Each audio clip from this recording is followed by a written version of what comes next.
Money Report conversa agora com Paulo Corrêa, CEO da CIA, empresa de vestuário, que está lidando, como todos nós, com essa realidade muito diferente que nos aflige. Paulo, tudo bem?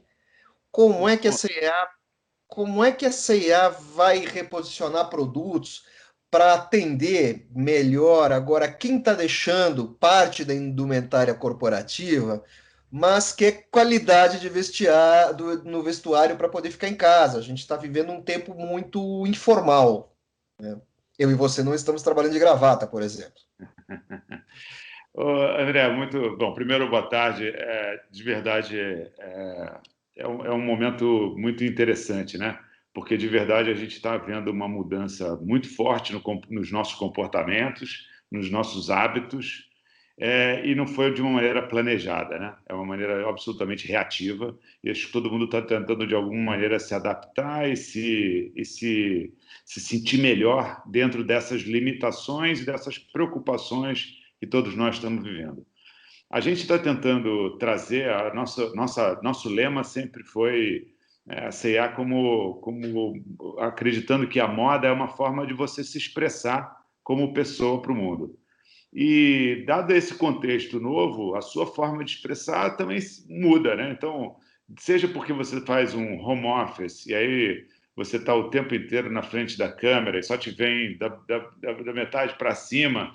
Então, uma coisa interessante é que a gente está vendo aqui a parte de cima, né, as blusas, as camisas, as camisetas, elas estão tendo uma performance agora, uma demanda maior do que a parte de baixo, as calças, né? As bermudas. Então, de alguma maneira, tem uma dinâmica um pouco diferente acontecendo. Então, outro exemplo muito interessante é a parte de pijamas, moletons. Então, as pessoas estão ficando em casa, não necessariamente todo mundo fica fazendo home office e Skype ou Zoom o dia inteiro. As pessoas estão, às vezes, elas ficam em casa de pijama, passam o dia de pijama. Então, tem uma demanda por essa categoria que nunca aconteceu. Então, o que a gente tem tentado fazer é com muita clareza e muita proximidade, tentando entender quais são as novas demandas e ajustando o nosso portfólio de produtos e a profundidade de algumas categorias de produtos para poder atender a esses novos padrões de demanda. Me diz uma coisa, tudo bem, a gente está falando de e-commerce, né? A empresa está investindo no e-commerce, qual era e qual é agora, por agora, o índice de participação desse segmento para vocês? A gente vem investindo no e-commerce, a gente começou nosso e-commerce em 2015. Desde então, a gente vem trabalhando muito na infraestrutura do e-commerce. Então, situações como, por exemplo, você comprar no online e buscar na loja, que a gente chama de clique-retire, ou você comprar no online e a loja mais próxima de você fazer o pacote de despachar para sua casa, que a gente chama de ship from store. Esses são metodologias e formatos de distribuição omni que a gente já faz já há algum tempo e isso já fazia parte do nosso portfólio. Esses investimentos, tanto na plataforma, quanto na distribuição, quanto no CRM, para entender perfil de cliente, entender quais são as necessidades e quais são as oportunidades, ofertas que a gente pode fazer, a gente já vinha trabalhando. Mas a participação tradicional do varejo de moda online no Brasil sempre girou em torno de 3, 4%. E a gente estava mais ou menos nessa média também. O que a gente está assistindo nesse momento, eu não sei, dados de mercado globais brasileiros que a gente ainda não tem acesso a eles. Mas o que eu posso te dizer é que a gente rapidamente dobrou essa participação e a cada semana que passa esses números vão evoluindo cada vez mais. Então, a pergunta que fica para a gente é a seguinte: a gente entende que essa demanda online, essa demanda do e-commerce, ela certamente será pós-crise, pós-Covid, muito maior do que ela era, mas eu acho que também nesse momento as limitações de movimentação das pessoas também estão gerando um número talvez até um pouco maior do que deverá ser na hora que estabilizar. Então, eu acho que está acontecendo uma transformação porque tem muita gente que não comprava, começou a experimentar e viu que dá certo, né? principalmente com o vestuário, as pessoas gostam de ir na loja, vestir, ver como é que está, ficou bom, não ficou bom, troca, coloca um tamanho maior, um tamanho menor, vai experimentando em relação ao seu corpo e ao seu gosto também. E isso, quando a pessoa começa a experimentar online e vê que tem a possibilidade de comprar e que, se não gostar, troca. A gente estendeu o prazo de troca para 90 dias agora, durante esse período do Covid. E se ficar mais tempo, a gente vai estender mais tempo. A gente quer que todo mundo tenha a chance de ter o produto que gostaria de ter. Então, essa dimensão, eu acho que tem uma dinâmica nova acontecendo. Mais pessoas estão se incluindo no mundo online e mais pessoas estão tomando iniciativa ou começando a comprar determinadas categorias, como, por exemplo, moda no mundo online. Isso, com certeza, vai expandir esse mercado, porque a grande maioria vai estar gostando e está curtindo, e esse vai repetir, vai ver que não tem a necessidade de ir na loja física necessariamente. Paulo, tem uma questão que me incomoda, assim, eu acho que incomoda mais gente, né? No Brasil, existe uma questão de falta de padronização nas medidas de vestuário. Quer dizer, se você vai numa rede, tem uma medida, você vai em outra, tem outra medida, geralmente no que concerne a largura, né? O brasileiro tem um tipo físico mais atarracado, tal, não é tão alto.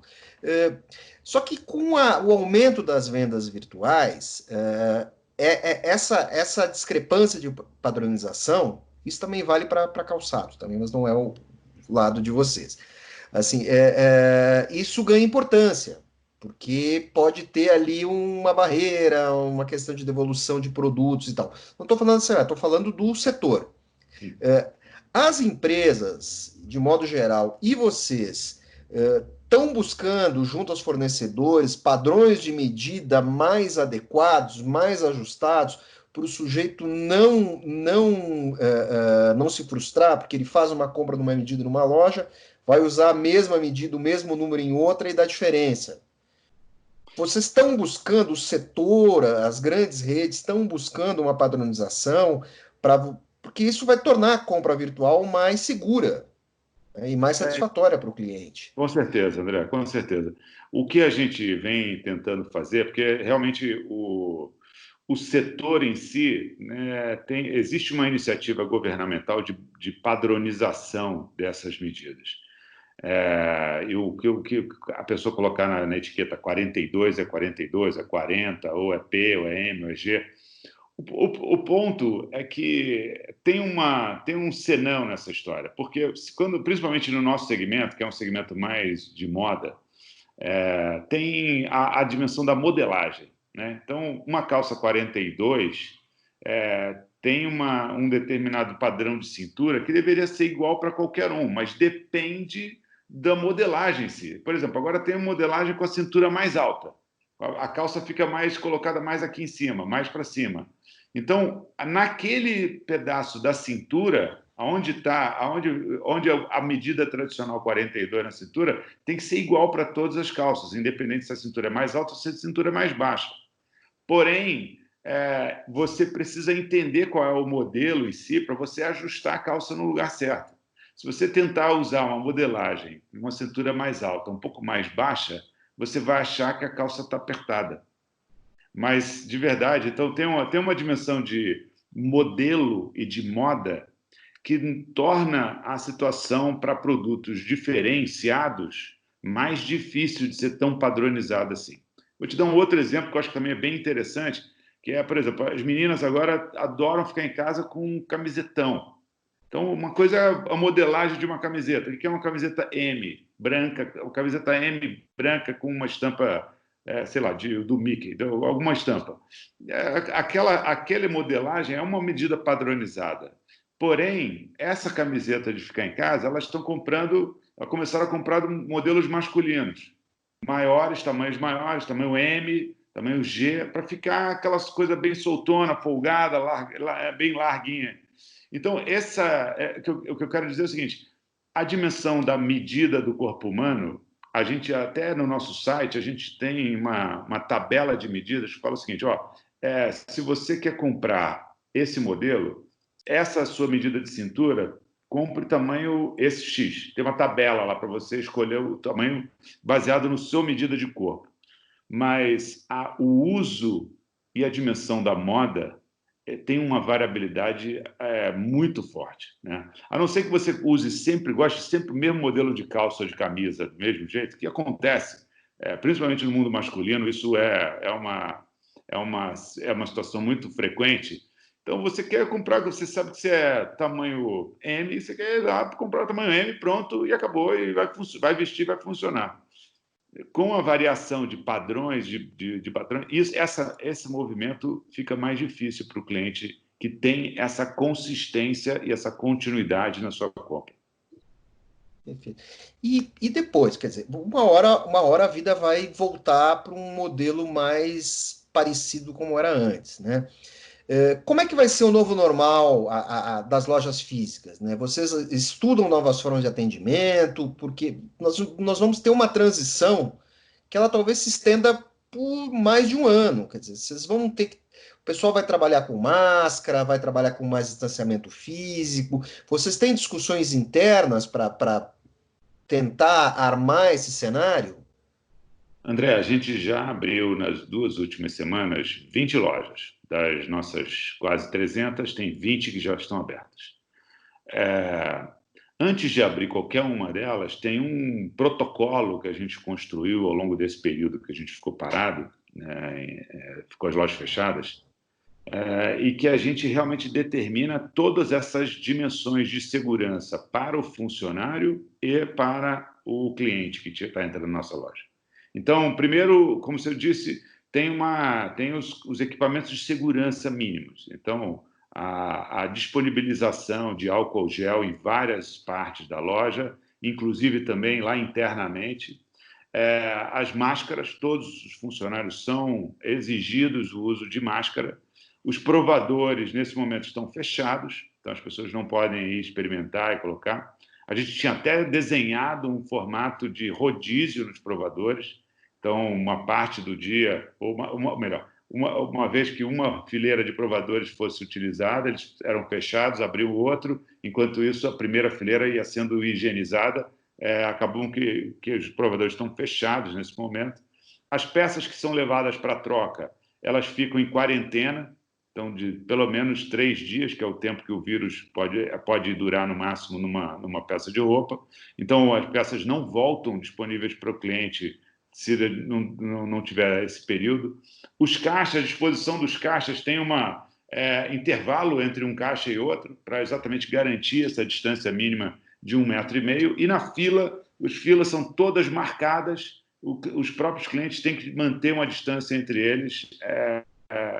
E em determinadas praças existe uma limitação do número de pessoas dentro da loja. Então, ou seja, tem um conjunto amplo de medidas para, de fato, garantir que essa experiência seja a mais segura possível. A gente primeiro pensou em como criar uma solução que garantisse essa segurança, antes de mais nada, para os nossos associados, para que eles pudessem ter a tranquilidade e a confiança de poder interagir com os clientes, para que os clientes também se sintam seguros. Então, isso vai ser um período de transição, né, André? Agora, quanto tempo isso vai durar é bastante incerto nesse momento. É como você falou, pode ser que seja um ano, pode ser que seja mais do que isso. A gente Pode não ser que as sabe. medidas fiquem mais rígidas. Exatamente, exatamente. Então, realmente está difícil a futurologia nesse momento. O que eu entendo é que existem, acho que aí mais isso vai, implicação não é só no varejo físico, mas é no comportamento da sociedade. A distância física, eu não acho que ela vai embora tão cedo. Eu acho que isso chegou para ficar. Então, os espaços e os ambientes de varejo precisam considerar esses espaços e essas distâncias para que as pessoas se sintam suficientemente seguras à medida em que elas comecem a voltar a frequentar esses espaços públicos. Isso eu acho que não vai acontecer, não vai voltar. E um outro elemento assim, importante que eu vejo é o seguinte: toda essa digitalização precisa criar situações de facilidade e de velocidade na experiência de compra.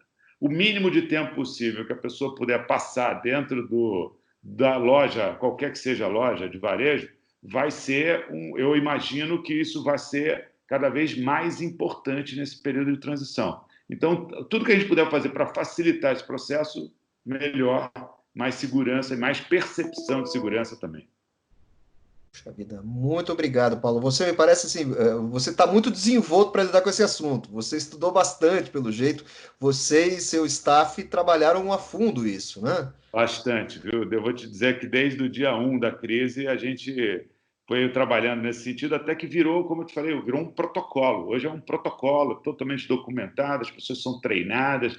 Então é uma história que a gente entendeu que era crítica.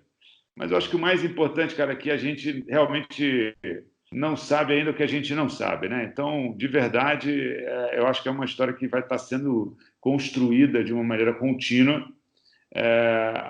Acredito que tem mudanças profundas acontecendo na sociedade e como a gente presta serviço, se muda a sociedade, tem que mudar os prestadores de serviços também e os serviços em si, né?